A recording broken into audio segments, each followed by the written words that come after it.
And there is a deep-rooted conspiracy indicated by a lot of experts today. Aside from that, of course, we'll come to the tax cut, so-called tax bonanza, in a moment. First, what has the budget done for the common people?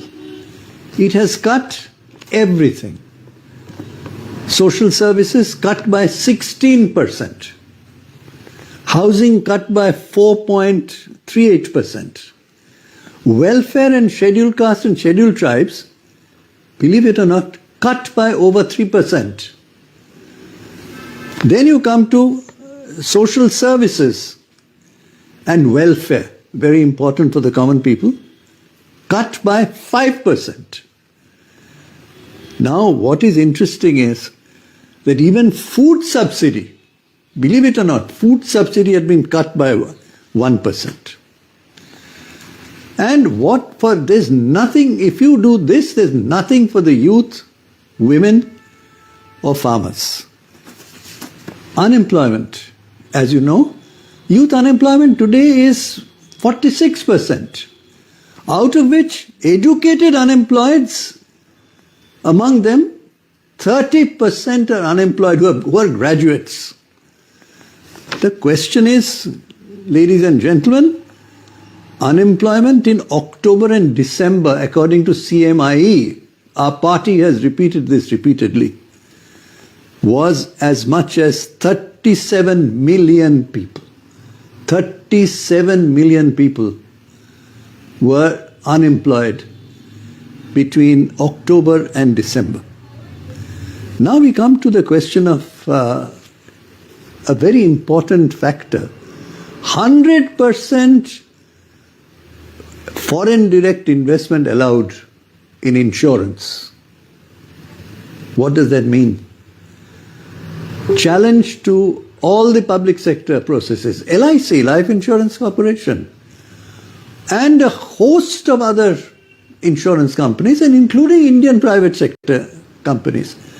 Now, while they are coming in, they'll come in with 100% equity.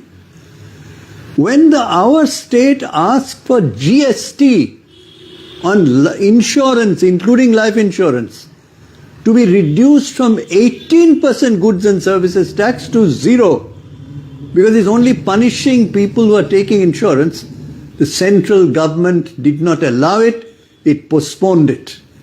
That leads me to the question, is there some kind of a conspiratorial process here that foreign direct investors come in 100% equity, but the GST remains at 18% for insurance for the common people?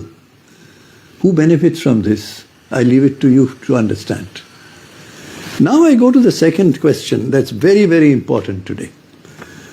That question relates to manufacturing. Yes, the survey has directly said growth rate has been cut. But question is, manufacturing is only 15% of our GDP. And the promise was to take it to 25%. What is there in the budget which is going to take manufacturing to that 25% target of Mr. Modi? Remains at 15%. So how will you get higher growth? Naturally, growth is tumbling and conservative in its expectations. So friends, the question before us is, what has the budget done for the common people? It has consistently cut. Okay, taxes from 7 lakhs threshold has been raised to 12 lakhs. So 12 lakh level of income of 12 lakhs will not pay taxes. But remember friends, inflation is raging. Nothing in the budget to control inflation. So when you gain that little bit, only 8 crore people pay taxes. Even if some proportion of those people gain a little bit, it'll get eaten up automatically by inflation. That means your real gain is zero. This is the kind of very clever trick that the budget plays. I want to know from the budget, what is it has done for inflation?